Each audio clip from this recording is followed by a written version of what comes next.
Friends, ఇప్పుడే అందిన వార్త. తెలంగాణలో వెలుగులోకి భారీ స్కామ్, రాష్ట్రమంతా షాక్ అంటూ లేటెస్ట్ అప్డేట్ అయితే రావడం జరిగిందంటే సో ఆ వివరాలు ఏంటనేది కూడా వీడియోలో తెలుస్తుంది. ఆ వీడియోని చివరి వరకు చూడండి, అర్థమవుతుంది. మరోసారి ఛానల్ వస్తే తప్పకుండా సబ్స్క్రైబ్ చేసుకోండి. చూస్తున్నారు కానీ లైక్ చేయడం మర్చిపోతున్నారు. వెంటనే లైక్ చేయడం, వీడియోకి అయితే వెళ్ళిపోదామండి. సంఘటన ఎక్కడ జరిగింది ఏంటంటే చూసుకున్నట్లయితే కరీంనగర్ జిల్లాలో వెలుగు చూసినటువంటి భారీ ఇక మ్యూల్ అకౌంట్ స్కామ్ ప్రకంపన సృష్టించిన అమాయకుల వివరాలు సేకరించి వారి పేరుతో బ్యాంక్ ఖాతాలు తెరిచి ఏకంగా 137 కోట్లు అక్రమ నగదును విదేశాలకు క్రిప్టో కరెన్సీ ప్లాట్ఫామ్లను మళ్లించినట్టు పోలీసులు గుర్తించారు. ఈ కేసులో ఇప్పటివరకు 11 మందిని అరెస్ట్ చేయగా మొత్తం 24 మంది నిందితులు గుర్తించినట్లు కరీంనగర్ పోలీసు కమిషనర్ గౌష్ అలం శుక్రవారం మీడియాకు అయితే వెల్లడించారు.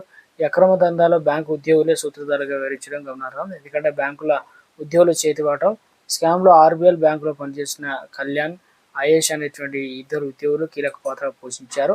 బ్యాంకింగ్ నిబంధనల తుంగలో తొక్కి అక్రమ డిపాజిట్లు మరియు క్రిప్టో ట్రేడింగ్ కోసం వీరు మ్యూల్ అకౌంట్ బినామీ ఖాతాలు సృష్టించడంలో సహకరించారు. కేవలం 2% కమిషన్ ఆశ చూపి అమాయకుల వ్యక్తుల నుంచి ఆధార్, పాన్ కార్డు స్వీకరించి వారి ఖాతాల ద్వారా కోట్లాది రూపాయలు లావాదేవీలు జరిపారు. కేవలం 8 ఖాతాల నుంచే సుమారు 137 కోట్ల మేర నగదును మళ్లించినట్లు పోలీసుల విచారణ తేలింది.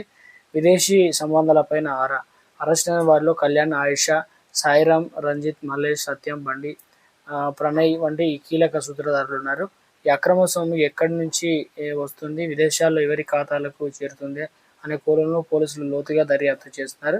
దందాలో మరికొన్ని బ్యాంకుల ప్రమేయం ఉండే అవకాశం ఉందని భావిస్తున్నారు. పరారీలో 11 మంది నిందితుల కోసం గాలింపు చర్యలు ముమ్మరం చేశారు. ఇక ఇదైతే డిజిటల్ ఆర్థిక నేరాల పట్ల ప్రజలు అప్రమత్తంగా ఉండాలని హెచ్చరిస్తున్నారు అన్నమాట.